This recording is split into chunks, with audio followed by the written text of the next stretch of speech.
ఒకసారి లైక్ చేసి కామెంట్ చేసి ఒకసారి షేర్ చేయండి. ఎందుకంటే ఇది ఎక్కువ మందికి రీచ్ అయ్యే పరిస్థితి ఉంటుంది. మన ఛానల్ మీద రిపోర్ట్లు కొట్టించడం, మన మీద తప్పుడు ప్రచారాలు చేయటం, మనం మాట్లాడిన వీడియోల్ని ఎదరా ముందు కట్ చేసి ఏదో ప్రచారాలు చేసుకోవటం, ఇది ఒక్కటే తెలిసింది జగన్ రెడ్డికి. అంటే ఇంకో మాట అన్నారండి మన వాళ్ళు, రాజమాసానికి నోటుదోలు ఎక్కువ, నోటుదోల వల్ల ఇక్కడ దాకా పాపం ఇబ్బంది పడుతున్నాడు, చాలా అంటే చాలా ఇబ్బంది పడుతున్నాడు. ఒకసారి ఎక్కడో ఎవరినో లకారాలతో తిట్టాడు, ఇంకోసారి ఏమో ఇంకొకరు తిట్టాడు, ఏదో రకరకాలుగా అంటున్నారు. ఓకే, ఇప్పుడు ఇంటి దగ్గర మన ఇంట్లో ఉన్నవాడు, మన కుటుంబం, తల్లి చెల్లి తండ్రి తమ్ముడు అందరూ అన్నదమ్ముడు అందరూ ఉన్నారు. మన మీదకి ఎవడో గొడవకు వచ్చాడు, మన పక్కింటాడు. గొడవకు వచ్చినప్పుడు ఆడేమన్నా మన ఇంటి మీదకి వచ్చి మనకు నష్టం కలిగిస్తున్నాడు అన్నప్పుడు అడ్డు నిలబడతావా నిలబడవా? నిలబడి తప్పు రైటు మనల్ని నమ్ముకుని ఉన్నారు, వాళ్ళు మనం కాపాడుకోవాలి అన్నప్పుడు ఖచ్చితంగా గొడవకి వెళ్తాం. తిట్టడం ఏంటి, అవసరమైతే వాళ్ళు బీగుతాం కూడా. అలా చేసేవాడు వివాదాస్పదుడు అవడండి. అలా చేసేవాడు నోడుదోలు అనరు, దాన్ని అంటారా? అనరు, బాధ్యత అంటారు దాన్ని. ఒకవేళ ఆ టైంలో నేను మాట్లాడిన వీడియోల్లో కొన్ని, అప్పుడు నేను ఇండిపెండెంట్, నేను కొన్ని వర్గాలు తరపున కొన్ని వర్గాలతో వాళ్ళకి నష్టం జరుగుతుంది మగని ఉద్దేశంతో మాట్లాడిన మాటలయ్యి, దాన్ని తీసుకొచ్చి కట్టో పేస్ట్ చేసి జగన్ రెడ్డి ఈ వ్యాఖ్యలు చేశాడు. రాజేష్కి సీట్ ఏమో వీల్లేదు అంటున్నాడు. పవన్ కళ్యాణ్ గారిని రాజేష్ తిట్టాడు కాబట్టి అక్కడ పోటీ చేయడానికి వీల్లేదని జగన్ అంటే ఏంటండి? అది ఈ సంబంధం ఏంటి అతనికి? ఒకవేళ ఏమనంటే మా జనసేన వాళ్ళు మేము చూసుకుంటాం కదా, అది ఏమనంటే మా టీడీపీ వాళ్ళు మేము చూసుకుంటాం కదా, మనోడికి సంబంధం అయితే పోనీ ఓకే. అలాంటి మాటలు వైసీపీలో ఎవడో పత్తిత్తు లేడు, అలాంటి మాటలు మాట్లాడినాడు. అందరూ పత్తిత్తులేనా అంటే వైసీపీలో ఒకే ఒక పత్తిత్తు ఉన్నాడు, అతని పేరు వైఎస్ జగన్మోహన్ రెడ్డి. అతను ఎప్పుడు మాట్లాడ్డా అలాంటి మాటలు, అస్సలు ఎప్పుడు బూతులు కానీ ఎదుటి తిట్టడం కానీ ఎప్పుడు చేయడు. అలాగని మంచోడు అనుకుంటున్నారా? పక్కడితో తిట్టిస్తాడు, పక్కన ఉన్న కొడాలి కానీ గిల్లెత్తాడు, తిట్టరా అంటాడు. ఆడు బండ బూతులు ఇంకా నోటికి ఏది వస్తుంది, పక్కనున్న దూరంపూడి చంద్రశేఖర్ రెడ్డి తిట్టు అంటాడు. వాళ్ళందరినీ ఎరుపాపలు చేస్తాడు, మనోడు మాత్రం అలా ఉంటాడు. కన్నింగ్, అలా కన్నింగ్గా నేను ఉండలేనండి. ఇప్పుడు ఈ రోజున అప్పుడు నా వర్గాలని కొన్ని వర్గాలను భావించాను, ఆ వర్గాల తరపున నిలబడి పోరాడాను. ఇప్పుడు అన్ని వర్గాల్లోనూ నా మనుషులు ఉన్నారు, నన్ను అభిమానించే వాళ్ళు ఉన్నారు అనుకున్నాను. న్యాయం ఎవడేపుంటే అడే పోరాడతాను. పీగనవరం నా నియోజకవర్గం అనుకుంటాను, ఆ నియోజకవర్గం తరపున పోరాడతాను. నేను ఇప్పుడు రాజకీయాల్లోకి వస్తున్నాను కాబట్టి ఈయనకి అప్పాబావ నాటకాలు మాత్రం నేను ఆడలేను. నాకు అన్యాయం జరుగుతుంది అనుకో, నా నియోజకవర్గానికి అన్యాయం జరుగుతుంది, నా నియోజకవర్గ ప్రజలకు అన్యాయం జరుగుతుంది, దానికి కారణం ఏంటో ఇలాగే పోరాడతాను నేను ఇంతే అయ్యా. అయితే ఈ పద్ధతులు కొంతమంది మాట్లాడారండి. ఈ 10 రోజుల పర్వాణాలు ఉండేవి, ఆ పర్వాణాల్లో తెల్లారితే కానీ ఎలా చల్లారలేదు, మీరే చూడండి బాబా. చంద్రబాబు నాయుడు గారు చేస్తున్న కుయుక్తును చూసినప్పుడు ఇటువంటి వ్యక్తిని నడి రోడ్డు మీద పెట్టి కాల్చినా కూడా తప్పులేదు అని చెప్పి కూడా అనిపిస్తా ఉంది. చంద్రబాబు నాయుడు గారు నడి రోడ్డు మీద కాల్చేస్తాడట. ఏమయ్యా, చంద్రబాబు నాయుడు గారు ఏమైనా బాబాని చంపేసుకుని ఎలక్షన్కి వాడుకున్నాడా? చంద్రబాబు నాయుడు గారు ఏమైనా కోడికెత్తి డ్రామా ఆడాడా? చంద్రబాబు నాయుడు గారు ఏమైనా నీకులాగా 6 లక్షల కోట్లు సంపాదించుకున్నాడా? అడ్డంగా దోచుకున్నాడా? 16 నెలలు చెప్పకూడదన్నాడా? ఏం చేశాడు ఆయన? ఏం చేశాడని నడు రోడ్డు మీద కాల్చేస్తావు ఆయన? ఆ రోజు చంద్రబాబు నాయుడు గారు కాబట్టి ఓకే నడిచింది నీకు అలాగా. అదే నీకులాంటి అవతల సీఎం ఉంటే వాళ్ళు నువ్వు రోడ్డు మీద అడగలుగుతావా? నన్నెత్తురా నిన్ను ఈ 10 రోజులు వచ్చి నాకు చెప్తున్నారండి బాబా. నువ్వు ఒక నాయకుడివేనా? నువ్వు మాట్లాడే మాటలు పెద్ద, చేసే పనులు ఒక లంజి చేసినట్టు చేస్తున్నావు నువ్వు, దొంగ నా కొడుక. ఒక లంజి చేసినట్టు చేస్తున్నావు నువ్వు, దొంగ నా కొడుక. మనోడు కాకినాడ ఎమ్మెల్యే, కాకినాడ ఇప్పుడు సిట్టింగ్ ఎమ్మెల్యే, ఆల్రెడీ గతంలో కూడా చేసినట్టున్నాడు. నేను అనుకోండి ఎప్పుడో 2017, 16 అప్పుడు వయసు కూడా చిన్నది, అనుభవం కూడా లేదు, నేనేం రాజకీయ నాయకుడిని కాదు. అలాంటి టైంలో కోపంతో 2 తిట్లు తిట్టాను అనుకుందాం. మరి ఏళ్ళ బుద్ధి అక్కడ గట్టి తిన్నదండి. దీని గురించి ఎందుకు మాట్లాడరు? ఏళ్ళకెందుకు మళ్ళీ సీట్లు ఎత్తున్నారు? ఏళ్ళెందుకు మళ్ళీ పోటీ చేస్తున్నారా? మరి మీలాంటి వాళ్ళు నా కొడకలారని తిట్టక మరి పొగడాలా, నెత్తిమే పెట్టుకోవాలా గంపలు పెట్టుకుని? ఏమ్మా బతుకు, ఏం బతుకురా ఇది? ఒక్క విషయంలో నిజాయితీ ఉండదు, ఒక్క విషయంలో నిబద్ధతో నిలబడలేరు. చేసే అన్ని యదొప్పలు, చెప్పే అన్ని నీతులు, దూరే అన్ని సాని కొంపలం. ఏమో ఇది ఓ బతుక? రాజేష్ మాసం నోడుదోలు ఎక్కువ, మరి దీనేమంటారా? దీన్నే దోలంటారా?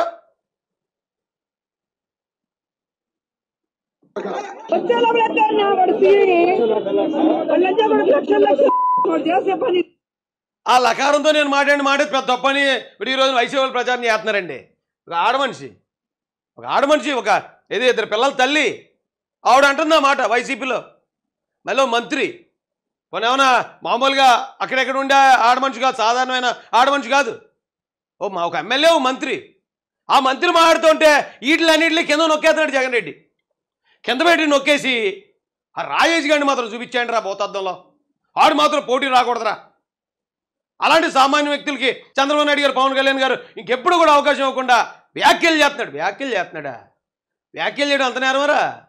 ఓకే, పోనీ వ్యాఖ్యలు చేసిన దానికి నా వాళ్ళకి క్షమాపణ చెప్పాను, వాళ్ళు నేను చూసుకుంటున్నాం. అది మేము పరంపరం, వాళ్ళది తినాలి, నాది తినాలి, మేము ఇప్పుడు కాంప్రమైజ్ అయ్యాం. మీకేట నొప్పి? వ్యాఖ్యలు చేస్తేనే నేరం జగన్ రెడ్డికి. గొడ్డలతో పీక నరికితే నేరం కాదు. మనిషిని చంపేసి శవాన్ని ఇంటి ముందు తీసుకొస్తే నేరం కాదు. కూర్చోబెట్టి శిరోమండం చేయించితే అది నేరం కాదు. దళితుడికి మాస్క్ పెట్టుకోలేదని చంపేస్తే నేరం కాదు. వ్యాఖ్యలు చేస్తే నేరం జగన్ రెడ్డికి. అమ్మ ఏం బతుకుతున్నారా నీ బతుకు? ఇదే బతుకేనా? సిగ్గులేని అడ్డగాడిదెల్లరా. దాన్ని మళ్ళీ ప్రచారం చేసుకుని సిగ్గులేని నా కొడకల్లారా. తిట్టపోతే మీలాంటి పోరంబోగులతోటి ఈ మాత్రం భాష మాట్లాడడం చాలా అంటే చాలా సహనంగా మాట్లాడుతున్నాను నేనని అర్థం. తొక్కిపెట్టి నారదీయాలి నాకు కొడకలరా. మీలా సమాజానికి చెడు చేసే ప్రతి అడ్డమైన నా కొడుకు నేను.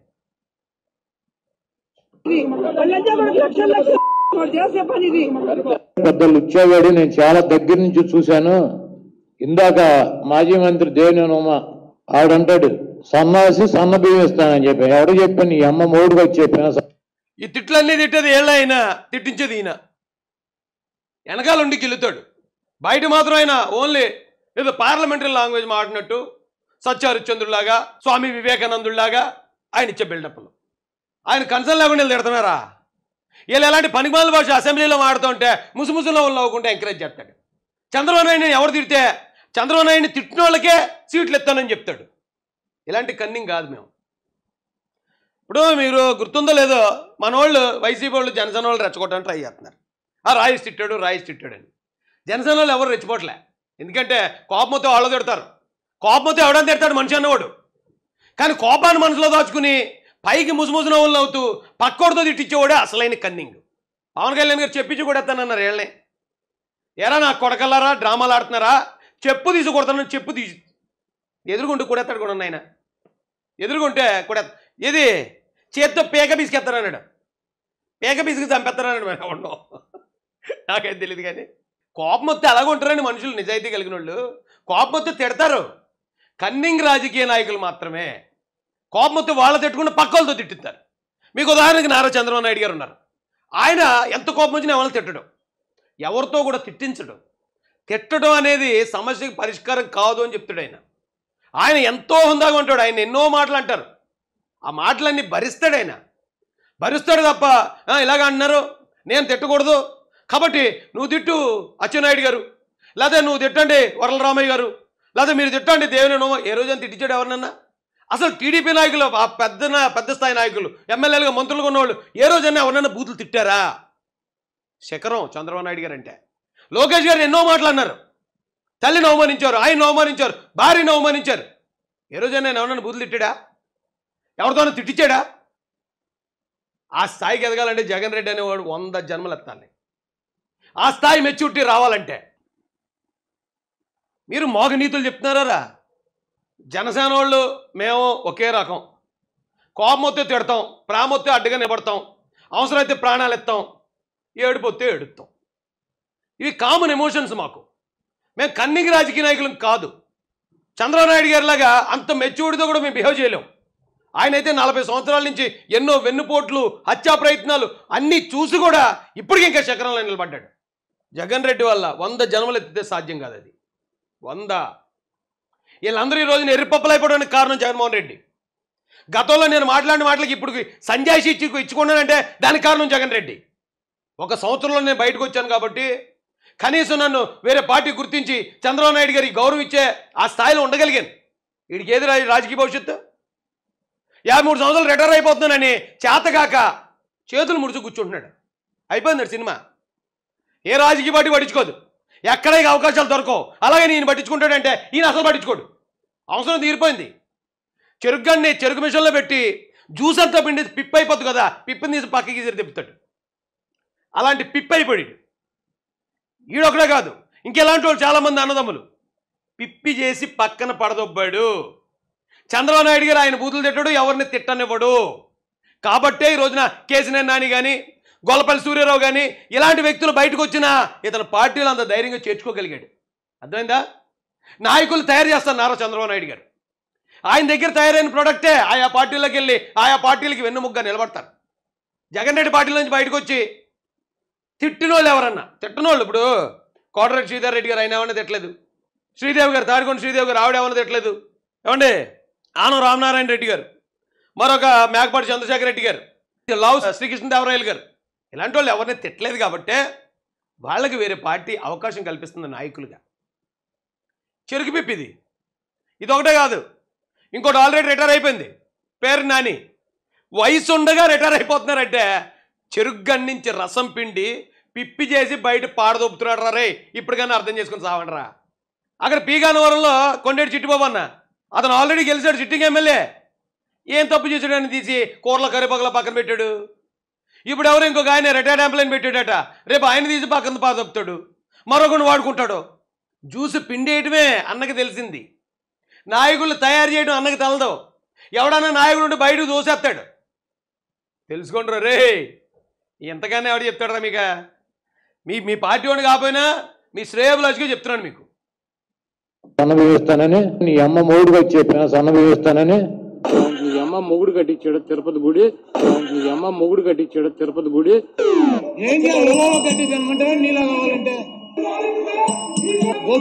ఈ నోడుదోలకి బాబు 53 సంవత్సరాలకి బోళ్ళంత రాజకీయ భవిష్యత్తు ఉంది. ఇంకా ఆ ఏరియాలో గుడివాడలో ఎంతో కొంత పాపులారిటీ ఉన్న వ్యక్తి.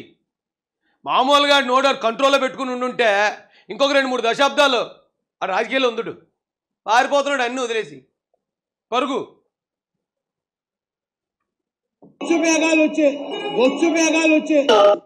సన్నాసి నరసన్నాసి నాకు కొడాక నాలుగు చీలేస్తా, మళ్ళీ పీలికలుగా చీలేస్తా నాకు కొడాక, పీలికలుగా చీలేస్తా నాకు కొడాక.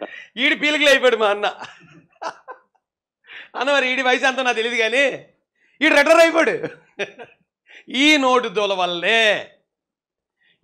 దోల వల్ల అన్ని పార్టీల్ని గెలికేసి నోటుకొచ్చినట్టు వాగేసి ఏం చేయలేక ఆల్మోస్ట్ మేము ఇక చావట్లమే, మేము ఇక 50 సంవత్సరాలు రిటైర్ అయిపోతున్నాం, అయిపోయింది మా సినిమా అని దుకాణం బంద్ చేసుకునే స్థాయికి ఎందుకు వెళ్ళారు వీళ్ళు? ఈయన వల్ల కాదండి, ఈయన వల్ల కాదా? వీళ్ళు ఎంత ఈ స్టైల్ భాష. వీళ్ళు చాలా రోజుల నుంచి రాజకీయాల్లో ఉన్నవాళ్ళు. ఇప్పుడు కొడాలిని తీసుకోండి, పేరుని తీసుకోండి, అంబటం తీసుకోండి, ఎప్పటి నుంచో ఉన్నారు రాజకీయాల్లో వీళ్ళు. కానీ ఎప్పుడు రైలు అందరూ ఎరుపప్పలు అయింది అంటే 2019 నుంచి 24 మధ్యలోనే. ఎప్పుడు రైలు బతుకు బస్ స్టాండ్ అయింది, వీళ్ళకి ఫుల్ స్టాప్ పడింది, వీళ్ళు ఎందుకు పనికిరాని కుక్కలు చింపని విస్తరలు ఎప్పుడు అయ్యారా అంటే ఇగో ఈయన తరపున పనిచేసినందువల్ల, ఆయన తరపున ఈ భాష మాట్లాడినందువల్ల. రాజేష్ వ్యాఖ్యలు, ఆ వ్యాఖ్యలు వివాదాస్పదాలు, ఆయన వివాదాస్పదుడు కాబట్టి పోటీకి అనర్హుడు. మరి వీళ్ళందరూ ఎవరు? వీళ్ళందరినీ ఎలా చేయించిన ఈయనెవడు? మటలు చేయించేసి, డబ్బులు దబ్బేసి, దొంగతనాలు చేసేసి, దొంగతన కేసుల్లో జైలుకి వెళ్ళి చెప్పుకూడు తిని ఇవన్నీ చేయొచ్చు. వ్యాఖ్యలు మాత్రం బాబు చేయకూడదు, అస్సలు వ్యాఖ్యలు మాత్రం చేయకూడదు అటండి. అదే పెద్ద నేరం అట, ముఖ్యంగా ఈ రాష్ట్రంలో. ఎవరు చెప్పారయ్యా అంటే రాజారెడ్డి రాజ్యాంగం చెప్తుంది. ఎవడన్నా అమాయకుని తొక్కడా ట్రై చేయండి, అయితే మీతో కాంప్రమైజ్కి వస్తాడు, లేదా వద్దురా బాబు అని వదిలేసి పారిపోతాడు. తొక్కే కొలది ఎక్కేసే రకాలు మాలాంటి వాళ్ళు కొంతమంది ఉంటారు. మమ్మల్ని తొక్కడా ట్రై చేస్తే జరుగుతుందా పని? ఆహా,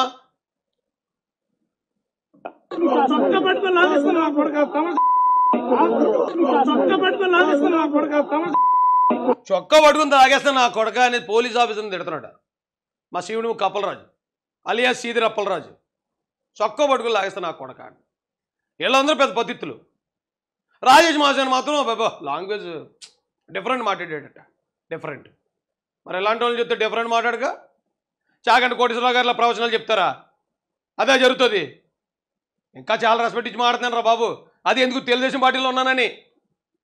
నేను తెలుగుదేశం పార్టీలో కాకుండా నేను మామూలు నా గ్రౌండ్లో ఉండుంటే ఈ పార్టీకి బ్యాటింగ్ వేరే రకంగా ఉండు. ఎవడొద్దుడో ఏం చేద్దామో చూసుకుందాం మేము. ఇప్పుడు నేను ఏదైనా మాట మాట్లాడితే ఇంత చరిత్ర కలిగిన పార్టీ మీద ఏమైనా డ్యామేజ్ అవుద్దేమో, ఆ పార్టీకి ఏమైనా చెడ్డ పేరు తెచ్చిన వాళ్ళు అవుతామేమో అని ఎక్కడికక్కడే కంట్రోల్ చేసుకుని మాడుతుంటే ఎక్కేస్తారా మీదకే. సంకన ఆగిపోయింది పార్టీ. 150 మంది ఎమ్మెల్యేలను ఇచ్చి దాదాపు 22 మంది ఎంపీలు గెలిపిస్తే నిలబెట్టుకోలేక సంకన ఆగిపోయి కూరల కరివేపాకులాగా అయిపోయారు. సారులో, సాంబార్లో, రసంలో, కరివేపాకులాగా, ఓకలో ఏకలాగా. అటు బీజేపీ దొబ్బింది, వదిలిపాడు దొబ్బింది, ఇటు కాంగ్రెస్ ఓటింగ్ వదిలిపాడు దొబ్బింది, ఈ కుటుంబం కూడా వదిలిపాడు దొబ్బింది. ఏకాక అయిపోయి కూర్చొని ఉన్నాడు. వై నాట్ 175 అంటే ఎక్కడ నవ్వాలి, ఎలా నవ్వాలో, దేంతో నవ్వాలో అర్థం అవుతలేదు. కితకితలు పెట్టుకుని మరి నవ్వేస్తున్నాను నేను ఇలాంటి కబుర్లు వింటా ఉంటేని. మంచి టీ షర్ట్ దాని మీద తప్పితాలు వేసుకున్నాడు. రైతులకు చాలా అన్యాయం జరిగిపోతున్నాడు. రైతులకు చాలా అన్యాయం జరిగిపోతున్నాడు. అందరూ ఇదే భాష వైసీపీలో. ఇంకా చాలా వీడియో ఉంది, చాలా మంది తిట్టిన తిట్లు, ఈ పనికిమాల తిట్లు, పనికిమాల మొగలు మనం ఏం చూస్తామండి. ఇంకా వీళ్ళు రాజేష్ మహాజన భాష బాగోలేదు. భాష బాగుంటుంది, చేసే పనులు బాగుంటే భాష బాగుంటుంది.